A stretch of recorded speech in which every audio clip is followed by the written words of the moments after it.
Buntis ka ba ngayon at nahihirapan ka na huminga? Well, ito na yung sign para mag-invest ka ng maternity shorts kagaya nito. Alam nyo, 79 pesos lang to. Trinay ko lang kung maganda. Nung dumating siya, ayan, cotton po siya.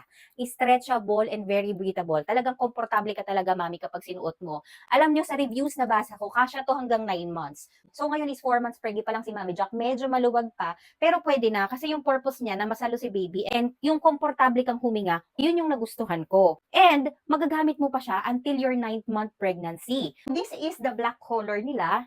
Ayan o, ganyan siya ka-stretchable. O kahit lumaki na yung tiyan ko, 9 months pregnant, okay na okay pa rin. Pwede natin itong magamit hanggang postpartum.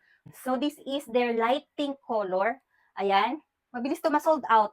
And ito naman yung army navy color nila. Marami pa silang iba't ibang color. May blue, may brown, may choco, may maroon. Depende sa gusto mo. Yung size nila plus size lang siya. Pero yun nga, magagamit mo siya from the start of your pregnancy hanggang till the end of your pregnancy. O kung sakaling gusto mo umawra, mag-mall, or check up day mo today, or mag-grocery, pwede mo rin siyang outfitan. Babawi ka na lang sa blouse. Pero komportable ka pa, di ba? O kung gusto mo medyo formal naman, o ayan, ganyan yung peg niya. O di ba sobrang sulit talaga kasi komportable ka na, pero nadadala mo pa rin yung sarili mo, di ba? So ay mga mami, kailangan po natin to, yung mga pregnant ngayon. So check out na kayo kasi medyo mabilis siya maubos.